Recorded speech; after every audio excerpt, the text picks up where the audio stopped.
Europe 1. Le journal de 6h30, Jean-Luc Boujon, bonjour. Bonjour Thomas, bonjour à tous. Tout était pourtant prêt pour une belle soirée à Noisy-le-Sec en Seine-Saint-Denis. Un film qui avait cartonné en salle, Barbie avec Margot Robbie et Ryan Gosling. Un propos intelligent, des familles ravies d'assister à cet événement en plein air. Sauf que certains jeunes du quartier en ont décidé autrement. Ils ont menacé de tout détruire si les agents municipaux continuaient d'installer l'écran géant. Leur argument, le film ferait l'apologie de l'homosexualité et menacerait l'intégrité du statut de la femme. De Guerlas, le maire communiste de la ville, a préféré tout annuler pour éviter de mettre en danger des familles. Il a porté plainte, tout comme Rachida Dati, la ministre de la Culture. Et les habitants, qu'a rencontré Laura Legault, sont choqués que l'intolérance d'un petit groupe l'ait emporté. Reportage. C'était une séance de cinéma prévue pour les enfants du quartier, avec à l'affiche Barbie. Le film met en scène la poupée rose mondialement connue. Jocelyne, 69 ans, l'a vue à sa sortie au cinéma en 2023 et elle reste incrédule face aux pressions des jeunes du quartier pour empêcher sa diffusion. Le film Barbie, ça m'évoque la poupée. Pour moi, c'est une atteinte à la liberté d'expression. Un peu plus loin, Anne, 60 ans, est du même avis, d'autant que le film avait été choisi par les habitants eux-mêmes pour être diffusé cet été. Puis sidéré par autant de bêtises, d'intolérance, si c'était en plein air, c'est que les familles devaient pouvoir aller le voir et je trouve dommage de les priver. Un petit groupe, encore une fois, décide pour la majorité et je trouve ça inadmissible. La retraitée ne comprend pas pourquoi la mairie cède aux pressions d'une minorité. J'ai l'impression que la municipalité est de plus en plus frileuse. Je pense qu'un peu de fermeté n'aurait pas fait de mal. De son côté, le maire Olivier Sarabérousse l'affirme. Je n'ai pas cédé au fondamentalisme, j'ai cédé à une pression, mais pour la sécurité à la fois des agents et des familles. L'élu porte plainte aujourd'hui pour menaces contre les agents municipaux et la ministre de la Culture, Rachida Dati, a également annoncé une plainte pour entrave à l'exercice de la liberté de diffusion de la création artistique. Voilà, reportage à Noisy-le-Sec de Laura Legault. L'agglomération de Clermont-Ferrand, à elle, était le théâtre de graves violences dans la nuit de mardi à mercredi. Plusieurs maisons ont d'abord été la cible d'incendies volontaires. Des maisons où des douilles d'armes à feu ont été retrouvées. Dans le même temps, quelques kilomètres plus loin, des individus ont été ciblés par des tirs. L'un d'entre eux a été touché à l'épaule alors qu'un véhicule a brûlé non loin de là et qu'un corps calciné a été découvert à l'intérieur. Des événements simultanés qui pourraient avoir un lien avec des règlements de compte sur fond de trafic de drogue. À la veille du 15 août, les lieux de culte sont particulièrement surveillés. Oui, les forces de l'ordre sont très mobilisés en cette veille de l'Assomption, fête chrétienne qui commémore le terme de la vie terrestre de la Vierge Marie. Beaucoup de monde va se rendre dans les églises alors que le contexte reste très tendu avec plusieurs menaces qui pèsent sur la France. La sécurité autour des églises a donc été renforcée, tout comme celle des rassemblements religieux, Jean-Baptiste Marty. Les consignes pour les forces de l'ordre sont claires. Assurer une sécurité maximale en ce week-end religieux.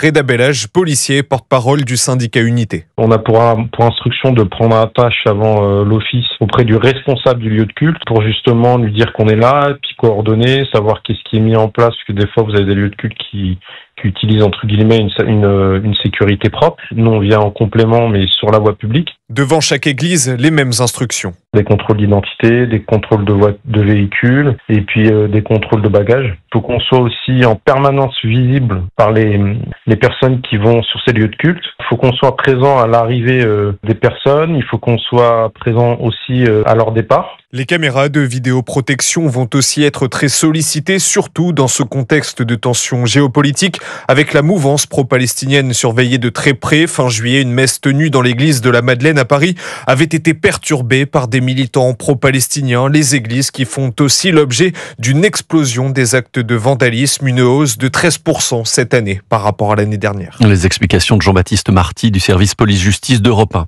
2 hommes soupçonnés d'avoir aidé Mohamed Amra dans sa fuite en mai 2024 ont été écroués hier en France. Après avoir été extradés du Maroc, ces 2 complices sont âgés de 28 et 38 ans. Ils avaient été interpellés il y a plusieurs mois au Maroc. Ils sont soupçonnés d'avoir participé au commando qui a fait libérer Amra, tuant 2 agents pénitentiaires. Ils seront rapidement présentés à un juge. Mohamed Amra, lui, est toujours incarcéré. Le narcotrafiquant a été transféré en juillet dernier dans la prison de haute sécurité de Vendin-le-Vieil dans le Pas-de-Calais. À la veille de la rencontre Trump-Poutine en Alaska, l'Europe n'a pas perdu espoir de peser sur les négociations sur l'Ukraine. Oui, les dirigeants européens insistent pour que Volodymyr Zelensky participe à d'éventuelles tractations. Les principaux dirigeants européens sont entretenus hier en visioconférence avec Donald Trump pour plaider une nouvelle fois en faveur d'un soutien inconditionnel à l'Ukraine. Bonjour Wilfried de Villers. Tout l'enjeu de cette réunion était de s'assurer du soutien américain pour qu'aucune décision de grande ampleur ne soit prise sans l'Ukraine. Sur ce point, les Européens sont parvenus à obtenir quelques gages du président américain, précisément sur la question des territoires ukrainiens occupés par la Russie. Emmanuel Macron affiche un certain optimisme. Les choses ont été très claires et exprimées ainsi par le président Trump. C'est que les questions territoriales qui relèvent de l'Ukraine ne peuvent être négociées, ne seront négociées que par le président ukrainien. Et si Volodymyr Zelensky sera absent du sommet en Alaska vendredi, les dirigeants européens ont pressé pour une rencontre commune et semblent avoir été entendus par Donald Trump.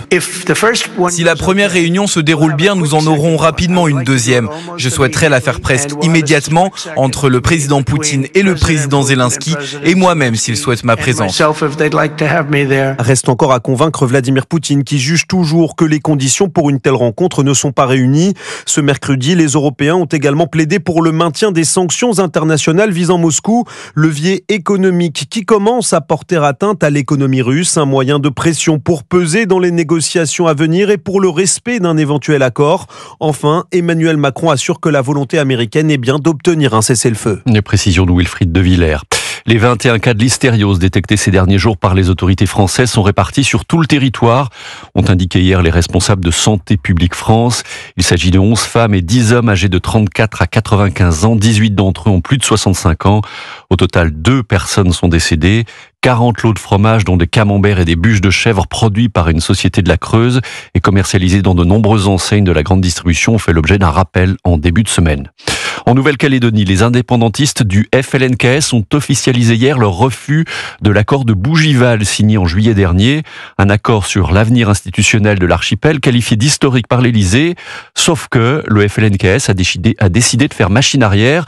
Alexis Bourdon, avec ce rejet, l'archipel se retrouve de nouveau dans une impasse. Oui, retour à la case départ avec cette rétractation du Front de Libération Nationale kanak et socialiste. Pourtant, sur le papier, l'accord signé à Bougival semblait plutôt favorable au FLNKS avec la création d'un État de Nouvelle-Calédonie et d'une nationalité calédonienne.